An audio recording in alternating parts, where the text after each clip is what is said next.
30 वर्ष जुन्या एका प्रकरणाने कोकाटेंचं वर्तमान प्रचंड डळमळीत केलाय। कोकाटेंचं मंत्रिपद तर गेलंच आहे, पण त्यांच्या आमदारकीवरही गेल्या काही दिवसांपासून गदा येईल अशा चर्चा सुरू आहेत। आणि असं असतानाच आता कुठेतरी सर्वोच्च न्यायालयामध्ये त्यांना दिलासा मिळालाय। पण हा जसा दिलासा आहे तसाच धक्का सुद्धा कोकाटेंसाठी आहे असं म्हटलं जात आहे। आता असं का?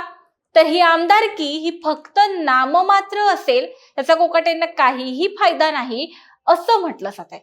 आता सर्वोच्च न्यायालयाचा हा निकाल नेमका काय आहे, नाममात्र आमदारकी म्हणजे नेमकं काय आणि कोकाटेंवर ही अजब अडचणीची वेळ नेमकी का आली आहे, सगळं पाहूयात या व्हिडिओच्या माध्यमातून। लगेच व्हिडिओला सुरुवात करूया। नमस्कार, मी गौरी आणि तुम्ही पाहत आहात प्राइम टाइम महाराष्ट्र। सुरुवातीला एक महत्त्वाची आठवण, तुम्ही जर अजूनही आमचं चॅनल सबस्क्राइब केलं नसेल तर ते जरूर करा। तर शासकीय सदनिका गैरव्यवहार प्रकरणी माजी मंत्री माणिकराव कोकाटे यांना नाशिकमधील कोर्टानं 2 वर्षांची शिक्षा ठोठावली आणि त्यानंतर राज्याच्या राजकारणामध्ये खळबळ उडाली।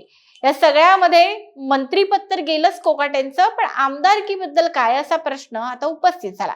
त्यांच्या विरोधामध्ये कोर्टाने अटक वॉरंट जारी केल्यानंतर कोणत्याही क्षणी त्यांना अटक होऊ शकते अशी स्थिती निर्माण झाली।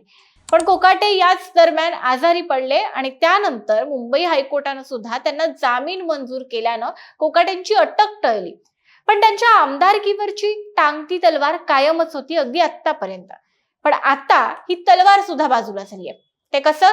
तर मुंबई हायकोर्टानं कोकाटेंच्या शिक्षेला स्थगिती न दिल्यानं कोकाटेंनी सुप्रीम कोर्टामध्ये धाव घेतली। आपल्या शिक्षेला स्थगिती देण्यात यावी अशी मागणी सुप्रीम कोर्टामध्ये त्यांनी केली आणि याच याचिकेवर आज सरन्यायाधीश सूर्यकांत यांनी निर्णय दिलाय।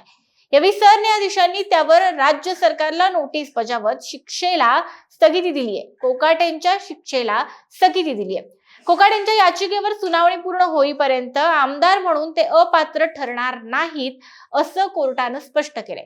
त्यामुळे आता कोकाटेंना दिलासा मिळालाय असं म्हटलं जातंय।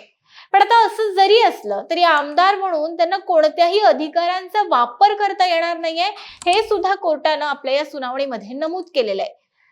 सुप्रीम कोर्टानं कोकाटेंना आता कोणतंही मंत्रिपद किंवा महामंडळाचं अध्यक्षपद स्वीकारता येणार नाही असं सांगितलंय। शिवाय आमदार म्हणून त्यांना कुठलेही अधिकार मिळणार नाहीत, आमदार म्हणून त्यांना कोणतंही शासकीय पद मिळणार नाही असं सुद्धा कोर्टाने आपल्या या सुनावणीमध्ये स्पष्ट सांगितलंय।